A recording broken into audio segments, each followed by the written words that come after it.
it's 1, 2, 3 strikes, you're out at the old ball game. Take me out to the ball game. Take me out with the crowd. Buy me some peanuts and Cracker Jacks. I don't care if I ever get back. Let me root for the home team. If they don't win, it's a shame. For it's 1, 2, 3 strikes, you're out at the old ball game.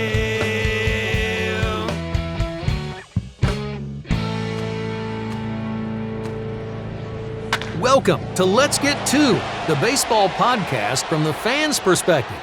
Now here's your host, James Christopher. And welcome to Let's Get Two. I am your host, James Christopher, and we got a great show for you today.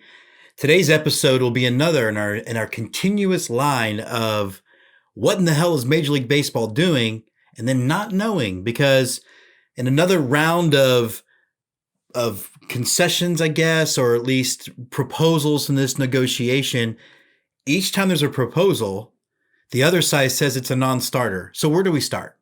We're going to start with Collegiate Summer League Baseball, I guess. I've got plans now to go to Macon, Georgia, to go to Bismarck to see the Bismarck Larks and their Bismarck pod. We're going to talk to those guys next week on the show. And then thanks to Andrew Nelson for pointing us out that the Colonels League is going to be another pod-like thing. It's going to feature a round robin of collegiate talent in Central Illinois. It's going to be the Bobcats, the Corn Belters, the Gems, and the Hoots. And so at least it looks like there's some attempt to actually get baseball played, which leads us really, I think, I'm always the guy that wants to find positive in everything. Major League Baseball is always going to disappoint us. The level of disappointment in Major League Baseball is how we track the history of the sport. We discussed Ken Burns' baseball ad nauseum. We know all about that. We know that it's always going to be about scandal and hiding things and not punishing people when they should, or punishing everyone, or ignoring steroids, or ignoring the problems of electronic sign stealing, all of those things. And we sort of love the game despite that. Looking at what some of these collegiate summer league teams are trying to do, creating these pods where they can therefore socially distance and keep players together. And then seeing that some of these independent leagues are trying to get cracking, that tells you that the game itself is good, even if the organization of Major League Baseball is really not. And that's at least a good place to start. Go Astros, a focus on H-Town hardball. And now the Big League Chew, an eye on the majors. So, the quote goes, it was the best of times, it was the worst of times. And in this case, there might be baseball, and then there will be no baseball, and who knows how long that is. We are back with Scott McIntyre and Andy Tom Chesson in our group therapy session, if we will. How you doing, gentlemen? I watched Korean baseball this morning. I'm great. Oh, it's curveball on the way. No, there was no direction on those trash cans. They would have figured that out. So I guess, where we are, it's weird how like a lot's happened and yet nothing's happened. So I guess as we were leaving last episode, there was a 114-game re-proposal or counter-proposal by the players that the owners also said was a non-starter and have now threatened to just have a 50-game season to be played by whom, I don't know. Andy, you do a lot of like negotiations, I assume. I know what your job is. I mean, I used to. Okay. Do negotiations, are they often helpful if they start with the term non-starter when you get proposals? Yeah, in my experience, when you say things like absolutely refusal, non-starter, dead on arrival, those are not terms that you generally find to make up ground on. Scott, thoughts on where we are? No, completely right. We're not going to send you another offer. Kind of means We're not going to send you another offer. So it's there's nothing like good open dialogue when the comment from someone is, hey, take it or leave it. Yeah, it's definitely works in my marriage as a good marital tactic. Well, I mean, when Jess says it, it's probably fine. I agree completely when she says it. As long as you do what she wants. Yeah. No, so the question then comes back to, everything about this initial plan had been to start games July 4th weekend. They would have had to have hit an abbreviated spring training in about 4 days if they wanted to get 3 weeks in. Yeah, give or take. Is there any chance we're going to get baseball this year? I mean, how does this even work? I mean, yes, baseball. I don't know if it's going to be MLB baseball. And honestly, at this point, I don't know anybody who's clamoring for it. You look online, you look at the comment section, which is always the worst possible cross section of America in any article. But The Athletic had an article out yesterday from Rosenthal and Dreilich about the sides being deadlocked. And it's just comment after comment about, all right, I don't care. NBA will be back on July 31st, and then football starts. That's what baseball has created for itself. Both sides are being buttholes. And when both sides are buttholes and there's no room for hope, people are going to move on. And baseball, Major League Baseball as an entity is dangerously close to a lot of people moving on. Scott? Completely agree with that. Yeah, I completely agree with Andy. He's exactly right, which is why Major League Baseball and the players need to they've got to find a way of agreement. I'm not totally against a 50-game season with an expanded number of teams because we are going to get a second round of this winter. And I think when the owners are making a statement like I saw this morning to say, we don't want to be playing baseball in November because we don't want to have to halt, in game 2 of the World Series and things shut down. Completely get that. That makes a ton of sense to me. So a 50-game season in that regard with a 24-team playoff, for example, or a 16-team or whatever you want to call it, I could get on board with that, where we wrap up in October. I'm okay with that. That would also allow us to start later than July 4th. But still, if they can't find some sort of agreement for now, going into the collective bargaining year, it's going to be worse next year, and this could turn into 2 seasons without baseball. You want to talk about people not caring about MLB? Go 2 seasons without it. We'll find something else to do. I do want to get to the CBA actually today in a second. I want to start though. I don't believe for a second that they're worried about November and it being a second round of this. They're worried about November because that's when college football kicks up, to Andy's point. That is when the NFL really gets going, and they are worried about losing market share. I don't think it has anything to do with the coronavirus not wanting to play. They also want to be able to play home games in Yankee Stadium in playoffs. They don't want to have to play in neutral locations. I mean, I think it has a lot to do with lots of things other than the coronavirus. And Fauci said we're going to have a vaccine this year anyway. Well, I mean, who doesn't want to see playoff games in Yankee Stadium? I know I do. It's the best thing ever. Their fans are so warm and welcoming. I will say, I haven't been peed on in a public urinal in a number of years, so I'm looking forward to it. Neither is Jeff Passan, thanks to Jim. Damn you, Jim. Story goes on forever. It will never die. But I will say, I do believe a second round. I do believe that a second round is coming, and I do believe it's prudent to be done by November. I agree. The points you make are completely agree. Yeah, I agree. I agree. A second round's coming too. I don't think Manfred gives a good goddamn about it. That's all I'm saying. I think a second round's coming. Science is science. I think the reason why things are trending downward is because of the fact that it is summer.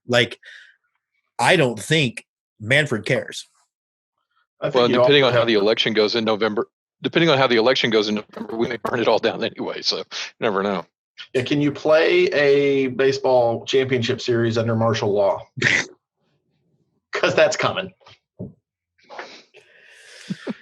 Yeah, that was a whole man. Sometimes talking about baseball seems so unimportant.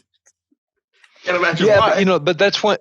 But that's why it is important. It's sort of like, Jim, we're both filmmakers, and I felt that way sometimes whenever you make a stupid comedy, or it's just a bunch of dick and fart jokes for lack of a better term, and you see somebody that makes something really serious, and you're like, oh my gosh, that has so much meaning, and my stuff doesn't have so much meaning. Yeah, it does. We need that. We need sports. We need baseball.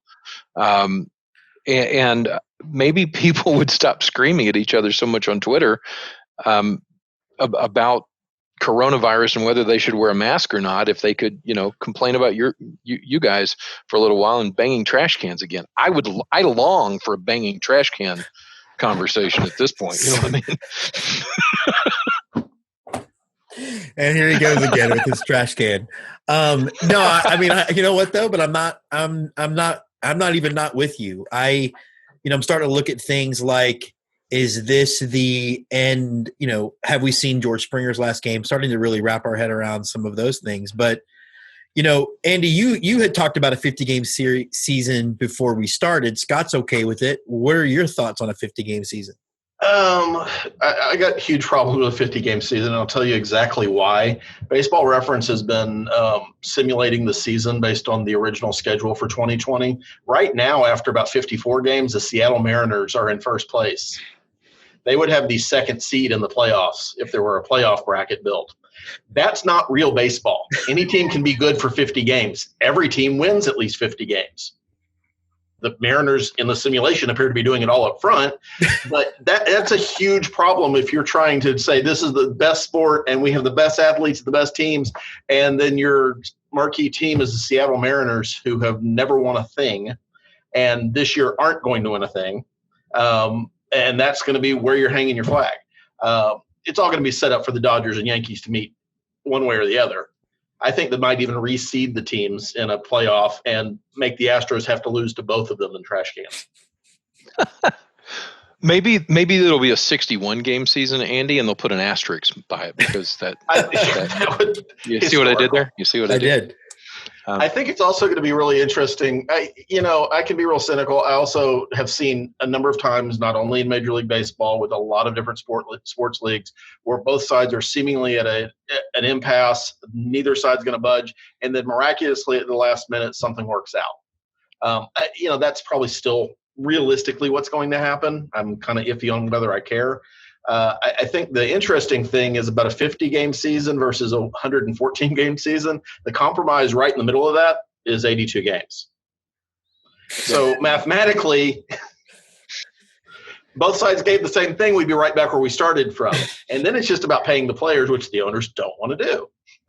Okay, so the owners don't want to pay the players. And I'll play devil's advocate of saying I don't have an opinion because I have an opinion. But why does it seem illogical to say to the players, listen, if 40% of our revenue really does come through the turnstile, there will be no turnstiles turning. Ipso facto, I don't know enough about this stuff like labor negotiations or whatever. Why does it seem unreasonable? I can tell you from my perspective why it's unreasonable. They've already negotiated a reduced pay for this year. Yeah, there was language about if there's no fans, we want to have a different conversation, but everybody understands there was an agreement made. I think ultimately why I think the owners are in the wrong is that 10 years from now, Jim Crane is probably still going to own the Astros unless he elects to sell them. And if he sells them, he's going to make $1 billion, literally $1 billion. 10 years from now, George Springer will not likely still be in Major League Baseball. His income level will be cut to zero or whatever he can get coaching or doing motivational speaking or whatever he does. But it's certainly not going to be in the $1 billion range. And so if there's a side of this that has the money to be magnanimous for the good of the game, it absolutely is the owners. And they should take that because ultimately their product is affected long-term by their own stupidity. The players are transient. And as much as I love some of the players in the league right now, 10 years from now will be a whole new crop of players, provided they don't royally screw up Major League Baseball to the point that there is no more baseball. I think George Springer will buy the. Then we're rooting on the. I think George Springer will buy the Dolly Madison Bakery and bring it back just so he can package Springer's Zingers. I love everything about that. That's my Not guess marketing, are that you? he's going to do after. No, I just come up with. I drink a lot, but Same thing. I have to. So you've wanted some ratings, folks. Here's some ratings. This is where Andy and I disagree. I'm completely neutral. I fall on both sides of this. I don't believe the owners are being honest about their books. Okay, I think none of us think that they're being honest about it because it's not a true accounting system. But at the same time, part of something is better than a whole of nothing, and that's why I come back to 50 games. 50 games is, at least it's something people are getting to play. You're continuing the sport. And I come back to, I can't say it enough. If you don't play this year, the chances of playing next year fall to zero, in my opinion. I mean, So Korean is the baseball is going to be right. And like you said, Andy, we'll be doing this entire podcast dedicated to the Go Skeeters segment of Absolutely. Let's Get and to go Doosan Bears. That's right. But now it's a CBA. So we have this season, and then 2021 is covered. Yes. And then it expires at the end of next year. Correct. So we're staring down. It's a double-barreled shotgun of suck for the game of baseball. Somebody did the math just like Andy did about half of 114 and 50 is 82. The roughly 1,000 or so teams that lost of minor league players that got cut. By the way, props to the Astros for actually cutting fewer this year than last year and committing to pay everybody through August. And I guess the Nationals got bullied by their players to decide to do the same thing. But somebody did the math, and the 1,000 or so minor leaguers that got cut is equivalent to the rough roster size of 42 minor league teams that might get contracted. This contraction, is it weird we haven't heard anything? Is it weird that we haven't had any? I mean, it seems like it's crickets so far as of now. I think it goes back to what Andy was talking about earlier, and that people are just disinterested with baseball right now. It's really complete apathy. I think it's what people are reaching. Guys like me that want to watch a game has the option to watch it tape delayed in the afternoon from Korea or watch it in the mornings. I joke about it, but it is good baseball. I think we're not hearing that much about the minor leagues because what's dominating the headlines are the fact that major league players and owners can't get into an agreement. The contraction problem is still there for the minor leagues. That's not going away. There's just bigger, bolder headlines right now. And I don't mean talking about it like fans. I mean, there's been no word out of the minor league baseball front office or major league. Andy? I don't think there has to be right now. There is not going to be a minor league season outside of the independent league, the Atlantic League, and of course Korea and Taiwan and a few other places. Even Japan is having trouble getting started again because they had a player test for COVID and they shut down an entire team during a practice game. So you don't have to deliver news when there's no need to deliver news. And I think as evil as we all might think Rob Manfred is, he's not stupid. We all like to make that miscalculation of, I don't agree with your politics or I don't agree with you as a person. You must be an idiot.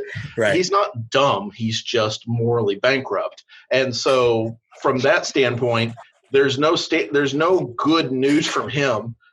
You want me to get ratings? I'm going to get ratings. He's not dumb. He's just an asshole. Well, yeah. No, I just think if somebody fast forwards it to the part that says he's not dumb, he's just morally bankrupt, they're going to go, wait, are they still talking baseball here? Anyway. But I think the problem for Manfred is that there's no win for him to say, hey, you know what? We've looked at this. We're going to contract 41 teams or 42 teams, because you don't have to. You wait until after the country has started its rebuild or recovery, people are getting back to work, and you're going to have record unemployment. You already have record unemployment. You can look at it and say, well, logically, we can't afford to have these teams anymore.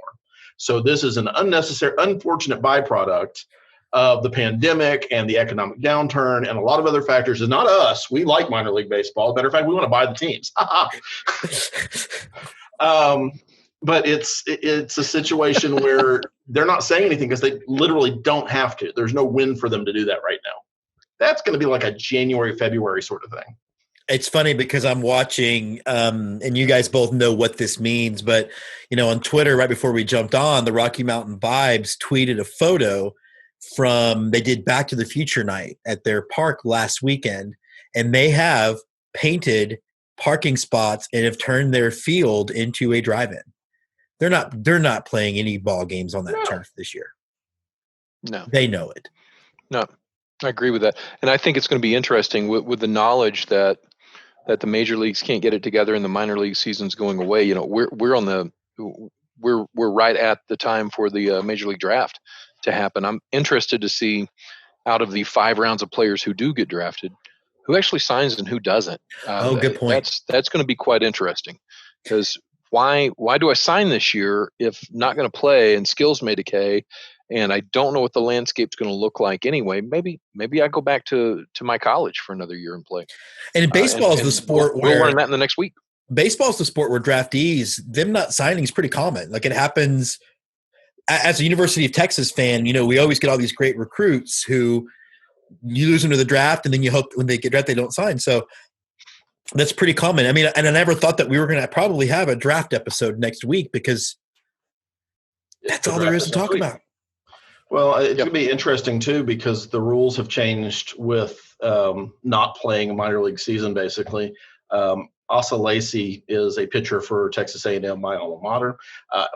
Potentially going to be a number 1 pick, or could be the number 1 pick. He's one of the people that's mentioned. Left-handed pitcher, throws really hard, good kid. His signing bonus could be up to $7 million, but he only gets $20,000 of it this summer. He has to wait until 2021, a year after the draft, to get half of the signing bonus, and then another year to get the other half. He's a junior, so if he gets picked 1-1 by a team that he doesn't want to play for, why would he go play?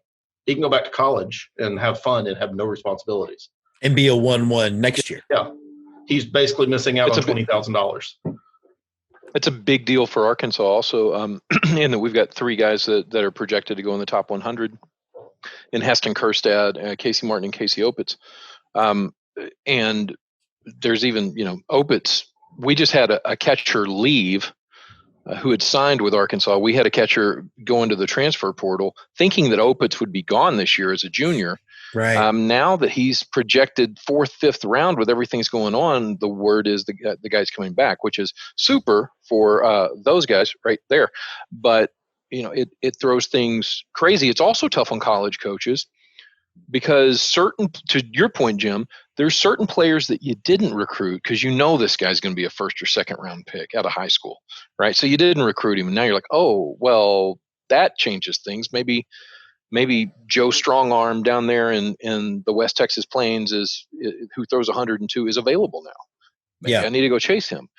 So it's got to change the way college coaches are approaching recruiting, and they can't go out to talk to anybody anyway. All you need to do is call them on the phone or do this. It's also interesting from a college perspective that you're going to have to, unless the NCAA gets flexible all of a sudden, which they're super good at doing, by the way. The college coaches we talked about Manfred and NCAA. Yeah, 12.7 scholarships, but now you have to stretch it over maybe 5 more guys who you thought were leaving that aren't.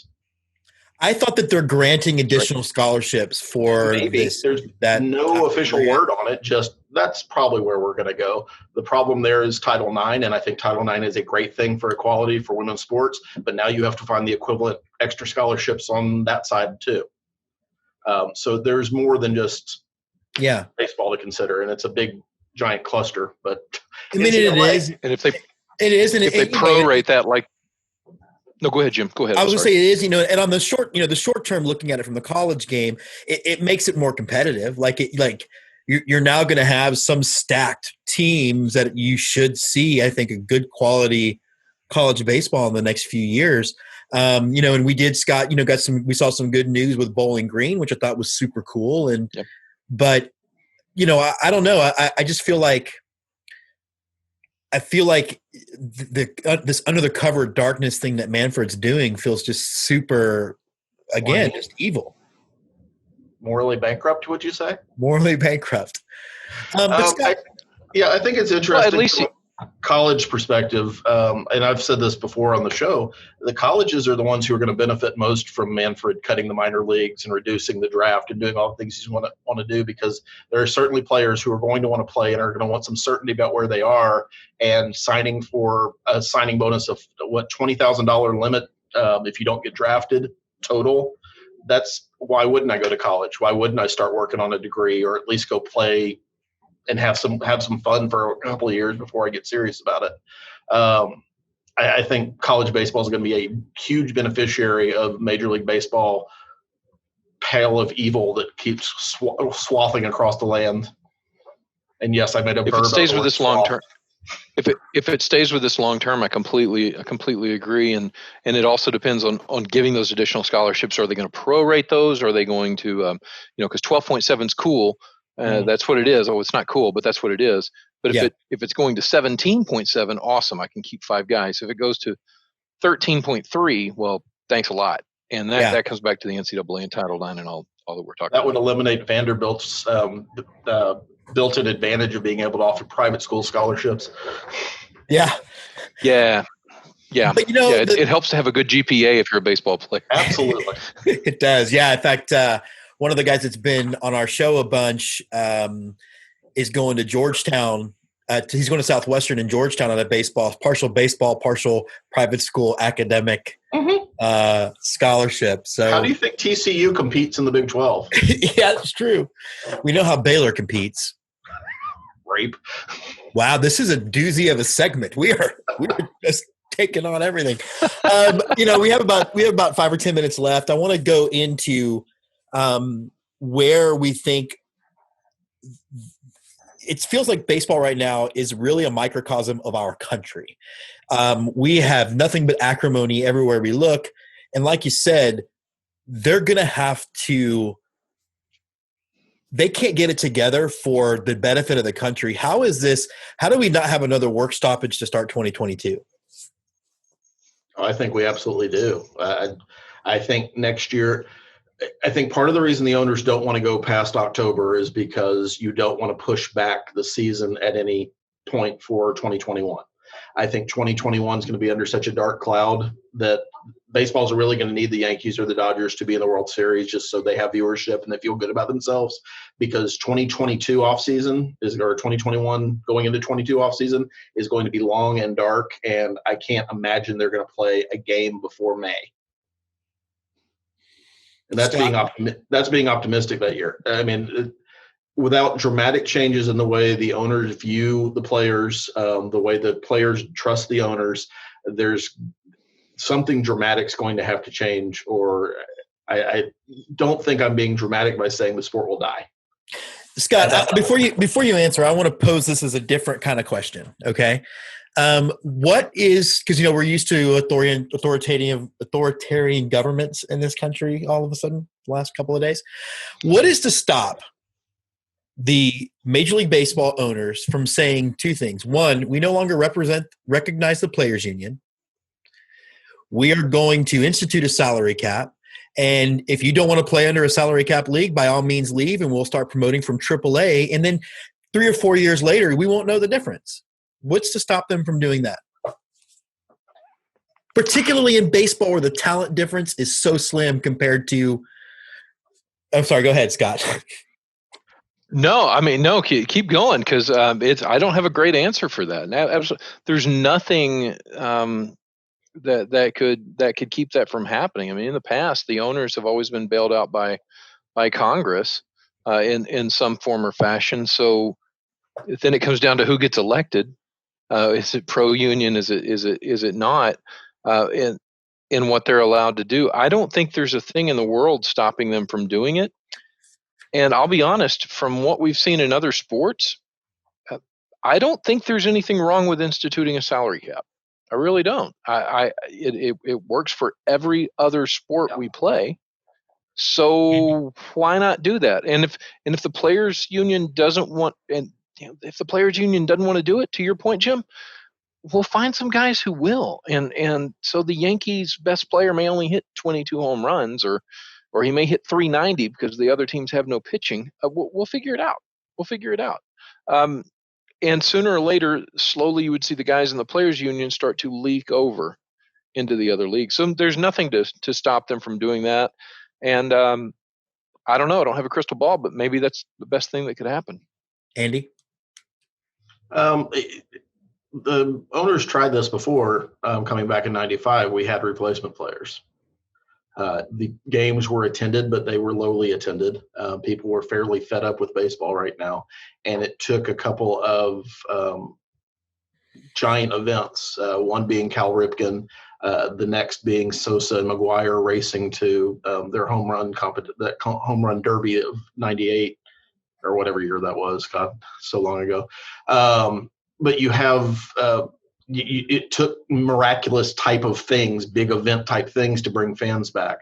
I think Scott's exactly right that eventually, if the owners did that, players would start crossing the line because, to be fair, while there are some brilliant baseball players, some baseball players, the only marketable skill they have is playing baseball. And so you have to do that somewhere. They would maximize whatever income they could make. They're going to go back to Major League Baseball. It's not the players I'm worried about, and it's not the owners I'm worried about, certainly. It's like I said, players come and go. It's the fans. You keep screwing with the fan base, eventually the fan base is not going to come back. We already have historically low numbers for people under the age of 40 following baseball outside of a couple of markets. That's not going to get better with a work stoppage. That's not going to get better with the way kids view things now. And I say kids as a nearly 50-year-old man. 20-year-olds don't have time for a bunch of people fighting over what they perceive to be a couple bucks to play a baseball game. They don't. They'll go do something else. They'll go do something that takes half the time, whether it's a movie, whether it's mountain biking, whether it's watching the NBA, but they'll go do that. And pretty soon the market for baseball will dry up to the point that nobody's making money. Baseball will continue to exist at some point, but there just might not be anyone around to watch it. If I could piggyback for one thing that Andy's saying, Jim, you and I have talked about this in the past. Ratings have gone up in the past. When ratings for baseball go up, the one thing that also goes up is stolen bases. When stolen bases are up, there's more action on the field. There's more things like that happening. I kind of believe that baseball's gone in the wrong direction in this swing for everything or strike out type of mode. If you went to, let's say that you dissolve the unions, okay? And now you're playing with replacement players. You can also bring in players from Japan, maybe pay for those guys to come over. Players from overseas. Suddenly your roster is filled up with a lot of international players as well. And the way they play the game is more fast-paced. It is make contact, run bases, hit and run. You might see baseball save itself that way. So while I agree with what Andy's saying and in all this, I don't know what the outcome would be. It might turn out to be good. I don't know, but he's right. We've got to have some type of event. Ripken, McGuire, and Sosa are who saved it, which is why I argue that steroids saved baseball. Yeah, and I think in my premise, what I mean is there is no work stoppage because you say, oh, this is the game you're playing. We're going to roll in on April 1st.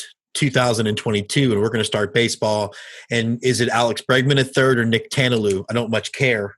We're going to have baseball. And you might see that dip that you're talking about, but I just think eventually those guys become stars in a new system.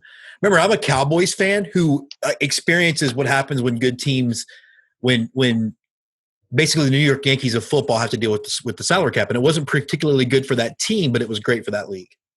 Andy? Well, I think in that scenario, I would love to see baseball's conscious return back to a small ball, hit and run, stolen bases, scratching out runs, not playing station to station, one true outcome baseball, which is what we've become. But even in that environment, you're going to have somebody, and I don't know anything about this guy, so I'm not picking on him. You're going to have somebody like Pete Alonso who decides, I could go play baseball and I could be the only person hitting home runs. How much money would I make then? I would be Babe Ruth. Yeah, that's right. So I think it wouldn't stay there long because I think the other part of the problem is that baseball's one true outcome is being taught at the college level, at the high school level, and even at the little league and select team level. Well, but it'd be interesting to see, and I'd love to have baseball 2 years from now to talk about. So that'd be cool. Scott, last word? If not, how about those cricket teams? My last word is every time you drop your left arm and I see Vader's cloth on him moving around because your air is blowing over there, it creeps me out just a little bit to watch his clothes moving around. I thought, wait, is there someone in that? That's my ADD coming out. Again, we'll see what the draft is like. It's going to be really, for not having any games being played right now in the major league level, there's some really interesting things happening. Are they going to find an agreement? What will the draft look like? What do the players do from there? But, until then, go Doosan Bears. Andy, last word. Are we playing baseball? Yeah. Wow. I mean, it's going to happen. I don't know how thrilled I am about it, but ask me after they've been playing for a week and I'll probably be right back into it. There's so much they have the potential to screw up, and I'm really, really wary because they've shown they're really, really good at screwing it up. OPPO TALKO, a fan's view of the show. All right, so we're back on our OPPO TALKO segment. Wow, my voice cracked. It hasn't done that since sophomore year of high school. We're excited to welcome our Cubs expert, my buddy Sean Patrick Leonard. Sean, how's everything going up there in Illinois right now? It is like the rest of the country. We are standing up for our rights, and we are standing up for the rights for everybody involved. So, there's a lot of peaceful protesting happening, just like it is hopefully in the rest of the country. And, there's some things that are getting torn down, but, a system needs to get torn down. So in that, we're hanging in there. I've been part of cleanup crews and things like that to try to help, recover the city on something that is extremely important to hopefully this entire planet. But we're doing good.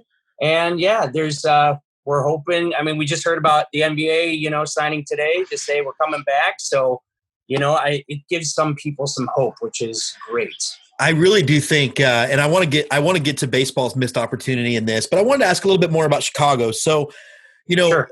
Down here in Texas, it's been a case of two extreme situations, right? So in Austin and in San Antonio and Houston, most of the protests have been really, really peaceful. There have been, I think, some arrests, but a lot of instances where like officers have been joining in the protests as well. I think people need to remember with police officers, there's a beating heart behind that uniform as well. Many of them are minority populations. They also want to see this fixed. Plus, it makes them safer. But in Dallas, you have seen a lot more of the sort of violent protesting and violent reaction from the police officers as well. What's it like in Chicago? Has it been mostly one way or the other, or kind of a little bit of everything? A little bit of everything. So, for those that are not unfamiliar with the city of Chicago, we are the most segregated city in the entire United States. We have been for quite some time, and we've actually coined a term called super segregation, in which, which we're trying to handle and have been trying to handle for a really long time. So, we're seeing a lot of everything right now. We're seeing mostly peaceful protesting, but we're seeing some very, angry people from the left, some very angry people from the right, and then some, opportunists that are taking, things in their own hand and things like that. So it's a conglomeration of it all at the same time. It's a powder keg that exploded, last week, basically. Yeah, I think the opportunist, is the part that maybe bugs me the most. As speaking as a white person, that's what a lot of white people will say, kind of thing, because they're like, and the only thing that I will invite other white people to do is to, before you think about all of those things, let's think about the lives that are. No, let me finish my statement though. I think what bugs me the most is I saw a video of couple of skinny white chicks who clearly looked like they were down there for, hey, wouldn't this be cool to be part of this important moment, defacing a building, and then immediately turned on the African-American woman who said, please stop defacing this building. You are making us all look like we are defacing. I think that's what I mean by opportunists. They are almost like, hey, wouldn't it be cool to be part of this protest we'll talk about 10 years from now? Absolutely. Yeah, I would absolutely agree with that. Is there a fad growing? Like, hey, I want to be a part of history too because I'm 21 years old. I think I know it all, but I don't really know anything at all. Yeah. And this would be really cool. And boy, this selfie would be great. There are absolutely those people right now. And you are absolutely right. I question where their heart really is. I question where their motives are. Now, you mentioned that basketball's coming back, and I want to start with the place of, and it's hard to talk about a pandemic, and now it's hard to talk about racial unrest with there being an opportunity. But baseball had an opportunity to kind of reassert itself as that healer of our country, the thing we look for during every war and after 9/11, and it didn't do that. What are your overall thoughts on where baseball is right now? I think baseball is obviously having its own civil war in a way. You've got these millionaires who, imagine how hard it is to get to the major leagues. In any other sport it is impossible, right? But then you take that and you multiply it for baseball because you have to go through, all of these stages just to get to the show kind of thing. Yeah. And so you worked really hard to get to that part. So when there is this discussion of billionaires versus millionaires, yes, to, laymen like myself, it is extremely frustrating to say, look at the privilege that you guys have. And I would hope that you could take the moment, and look at the moment beyond just the almighty dollar and say, what was this game founded on? This game was founded on being our national pastime. And they have dropped the ball in that. They're suffering from, how long their games are. They're suffering from, because we have such short attention spans. They're suffering from, we need to change all of these rules so we can get people to be interested in baseball again. And I'm like, but your founding principles, were a game that was supposed to take us away from our everyday lives, from the struggles that we all have and everything like that. And it's okay if the game is 5 hours long, because that means I get to kind of invest in something else for 5 hours instead of a 2-hour movie or something like that. Yeah. So, because society is changing and because we live in, a somewhat established MTV generation of, of OCD, or not OCD, but ADD kind of thing, that everybody wants to rush. And I'm a bit of a purist in that I appreciate what baseball was and the purity of it all and everything like that. So I think that they are having a lot of self-conflict right now. And until they can kind of work some of that stuff out, I just don't know that they'll be able to actually put on a season. And, then there's the dangers of money versus health, right? You want to throw these dudes onto a field and one guy, your superstar, your favorite guy gets sick and who knows what happens, We don't want that. No, you don't. You don't want that at all. Right now, it's been really weird for me to watch this, mostly because I'm so dialed in with the minor league stuff and knowing that they're going to kill 42 minor league baseball teams, and that's just going to happen.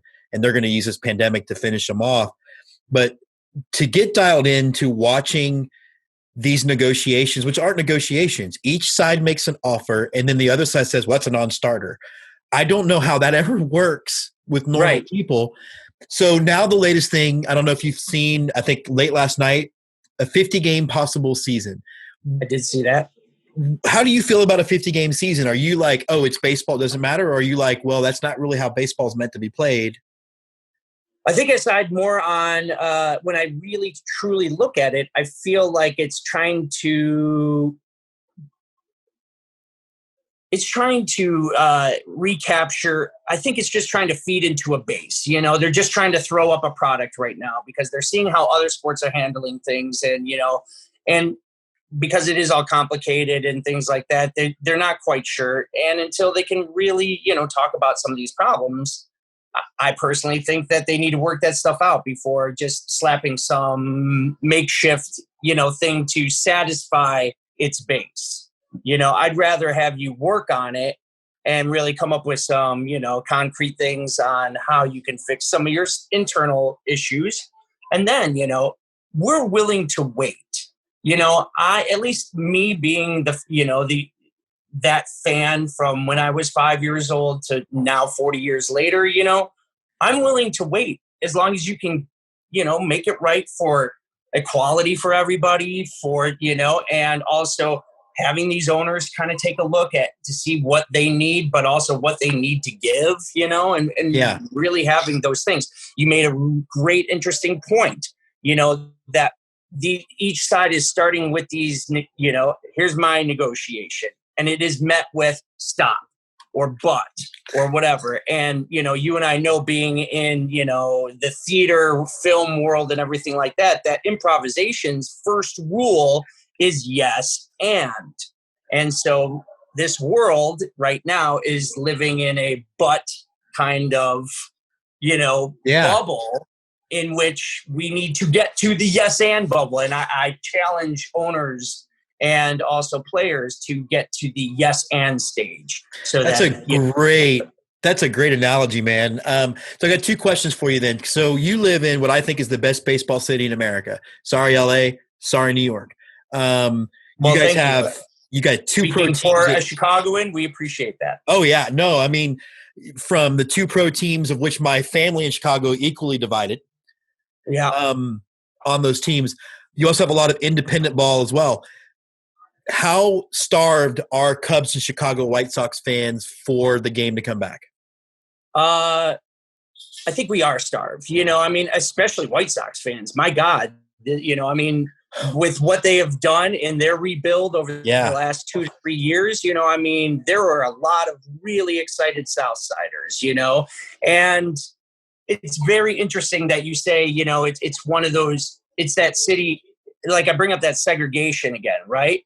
There is a major divide here in Chicago on whether or not you're a White Sox fan or you're a Cubs fan. You, for some reason, we have made some unwritten law saying that you must choose one or the other. Well, right. I personally, am going to say to that, like, okay, well, my mom was born on the South Side, raised on the South Side. My family's all Southsiders, but I was raised on the North Side. I want the South Side to win because I want Chicago to win, kind of thing. Right. Just like I was brought up a Cubs fan, kind of thing. And I want them to win too. I think, after winning in 2016, that took all of the air out of this, powder keg that Cubs fans have been dreaming, hoping, and, wishing for forever. And now that we see that, some of the things that, our ownership, who do they follow, things like that, we're starting to realize that, if we want inclusion, part of it starts there too. I'm not going to sit there and criticize you because you're a White Sox fan. I appreciate that. The 83 Sox, the winning ugly Sox, were my second favorite team of all time after, the 84 Cubs. The 84 Cubs were my favorite team before the 2016 Cubs. Wow. That's crazy. But yet that is, that was the purity of baseball for me, kind of thing. And as we get older and we start to forget about our childhood, those things happen. Well, I will tell you the 2005 White Sox are my least favorite team of all time. Of course. And now on to close it out, the right-hander from Houston, Texas, James Christopher. So that does wrap us up. Now, before we go, I do want to talk a little bit of politics. I honestly try not to talk politics on this show for lots of reasons. One, this is supposed to be a break, supposed to be a bit of a respite from the most toxic political environment we've probably had in this country in the last 140 years. And I try to be respectful of everyone. I mean, I think I am respectful of everyone. And I don't try to call out people who voted for President Trump, mostly because I know a lot of them and I know that they're good people and they made a political choice that they felt they wanted to make. And that's what this country is supposed to be about. President Trump's desire to use the military to, as he quote, dominate protesters. I'm so glad that there have been so many generals and former and current members of the Pentagon come out and talk about what an all-around bad idea this is. Having served, I will tell you, it's a funny story, actually. I think it's funny. There are some of you who will listen that are maybe a little too sensitive to not find it as amusing, but it's funny. And it was when I had very first gotten to my very first duty station at Fort Polk, Louisiana, and I was getting my in briefing from the officer in charge, the Colonel Corda was his name. And we had, Sergeant Major McGarry, who I talked about, the guy that chews the cigars, talked about him on the Memorial Day show. He comes in and he says, forget all that officer crap. Your job is to kill enemies of the United States. And he's right. That is the job. And part of our desire or ability to live in this free country, albeit a work in progress, where not everybody has the same freedom as I do.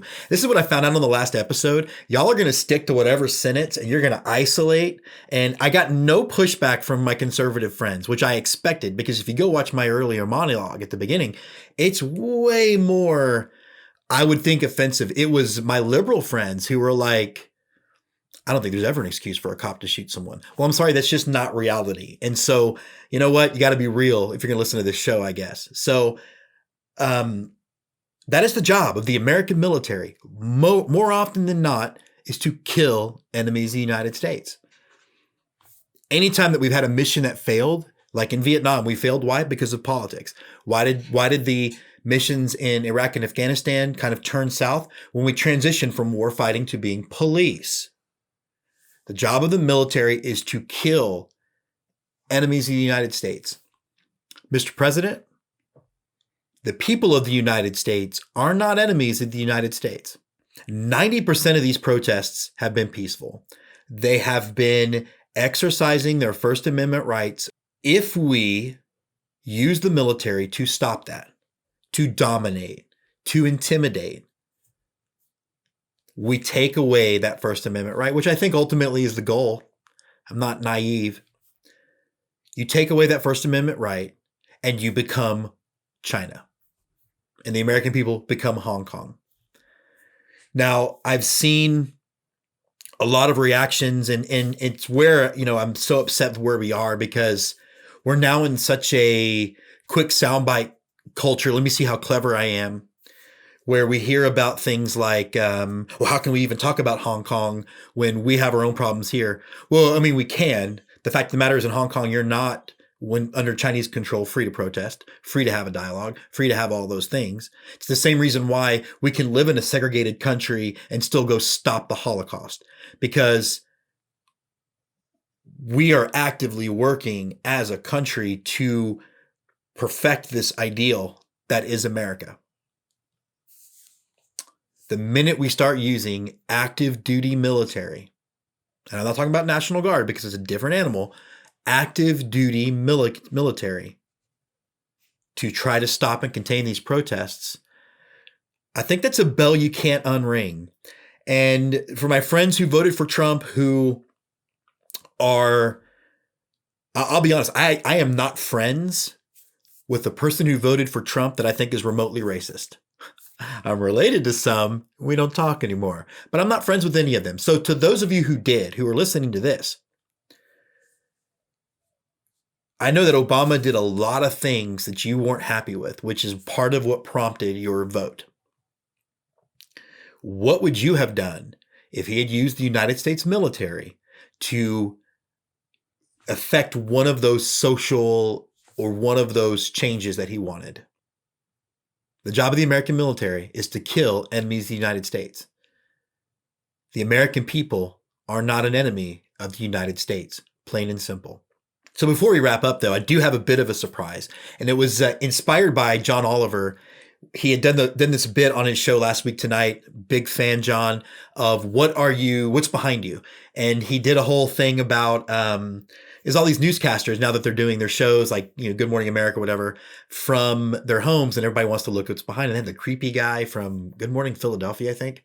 But anyway, when I do a Zoom with my students, and even I've done Zoom calls for the show, people are always like, let me take a look at The Office. So here's our first and probably only edition of Let's Get Two Cribz. Is that still a show?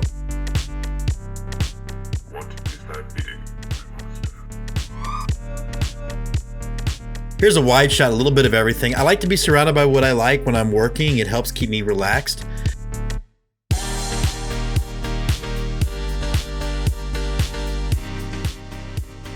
lot of film festival awards here. Most of my Star Wars gear, and there's that awkward light and microphone that fits snugly right there. Pretty proud of that Millennium Falcon shelf. Up here we got regular hats, just minor league baseball hats, nothing to see here. Normal looking baseball caps, nothing big. What was that? That's right, we have a Darth Vader mask that lights up. That was a gift from the cast members of the 5-year. Signed butcher knife by one of the first guys to play Michael Myers next to a Halloween 2 piece of art.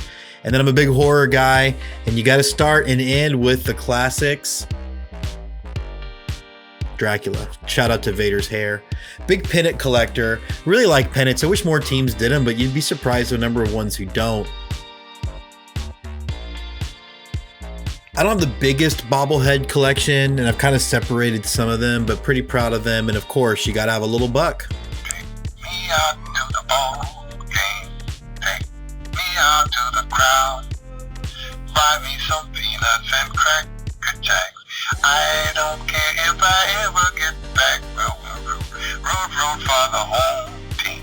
If they don't win, it's a shame. 1, 2, 3 strikes you out at the old ball game. Now up here I got our Astros pennants, and then on the top I have representations from just about every championship run. So the 90s, 86, the 2005 World Series, the 2017 World Series Championship, and the 2019 ALCS. And here's my World Championship wall, the art by Poot Poot on the top and bottom, framed newspapers, the New Era Space Shuttle hat, the Apollo 11 hat, and the World Championship hat, some figures and some Astros bobbleheads. And I thought it was pretty cool to have the George Springer bobblehead that matched the Sports Illustrated. And then I got some random patches, both from the Astros, and then some memorabilia from our first year covering minor league baseball. Some James Bond action figure, Godfather. Can you tell I'm a big Jaws fan? Why is the Rocketeer laying there? I don't know.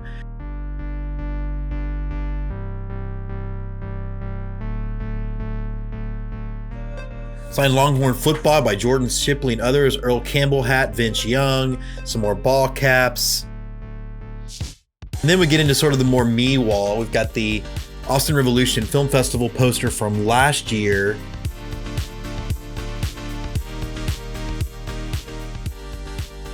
That's a really awesome poster. It was just a print from Mondo. And then I just put this together, just a shadow box of some of my military ribbons and unit patches.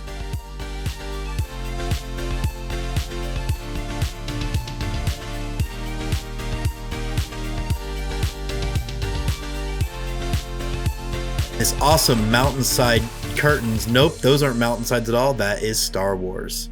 But like I said, that does wrap us up. I hope everybody stays safe, stays sane. We're going to have a good episode for you next week. We're going to talk a little bit about the Bismarck Bull Moose and the Bismarck Larks. Another, there's going to be baseball in July, and I've got tickets to go. And so I'm going to be out at the Macon Bacon and the Bismarck Larks at some point.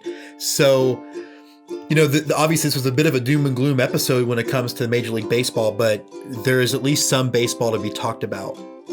So until next time, please stay home, stay safe, stay positive. If you feel passionate about something, find a way to express that in a way of through helping people and through being positive. And until next time, let's get to